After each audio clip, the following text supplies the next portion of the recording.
I am the numerator. You two are the denominator.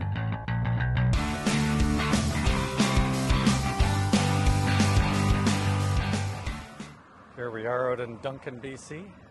Say hi, Lynn. Hello. Hi. So we're going to take a little walk here and talk about some of the things that we're finding out about expenses for our trip to the Philippines. Yeah. Enjoy the walk. You might want to enjoy delete the talk, but we'll see. It's up to you. Yeah. Okay. So just a quick note. This is a trail going past a abandoned railway. They keep having hopes that one day this railway will be used.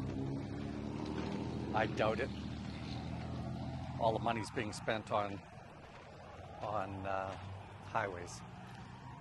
So we were just briefly talking before we started here, started the walk, and Lynn was telling me that she's done sort of a breakdown as to why some of these vloggers are saying that it can be up to 40,000 pesos for 10 to 12 days in a quarantine hotel. So maybe you could break that down for us, Lynn. Oh, well, based on the hotel that we were looking at, which is, either Go or Red Planet. Or for sale. Or for sale hotel, for sale in that case, either in Manila or in Quezon City. And then based on the YouTube videos that I have watched that, showing the breakdowns of people's experience in their quarantine, it turns out to be, let's say for example, we'll just use the 3,000 pesos mark for the hotel cost per night, plus let's say for example 200 pesos per meal for each person. That turns out to be 600 per day, which is, for the two of us, it's 1,200. So let's just round it off to, let's say 3,000, 4,200. So for example, 4,500 per day, including meal and stay in a hotel. So times 10 days, it would be 45,000 pesos. Plus our PCR test, which is 4,000 per person. Yeah. So that will be 8,000 for both of us. So 8,000 plus 45,000, it's gonna be 53,000 pesos. Plus the hotel transfers just in case, or even if there is a hotel shuttle, we still have to pay for the transfer from airport to the hotel. But and the shuttle won't take us unless it's only the parties that are going to that hotel that have been traveling together on the same airline. Yes. So even that can, so essentially you're either going to take a cab that they designate, or you're going to have an arrangement with the hotel to pick you up. That's right. Plus, we don't know if the hotel will ask us for an amount for a deposit, and then we don't know how much. They have all replied saying that you either pay for the duration.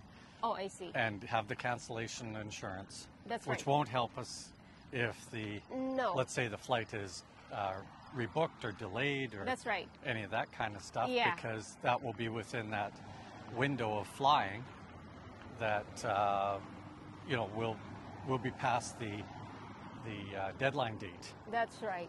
Right, so they're going to end up keeping your money anyway. Mm-hmm. So one hotel, though, Lynn, I think said that we only had to put a deposit down on the hotel and then pay the remainder when we arrive. That's right. But from that, we would have a secure booking. But still, we still have to have that amount of money, which is maximum of probably 60,000 pesos for both of us.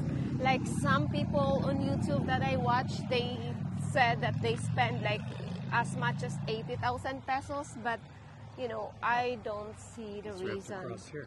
I guess. So, Watch yourself. Just watch yourself. Yep.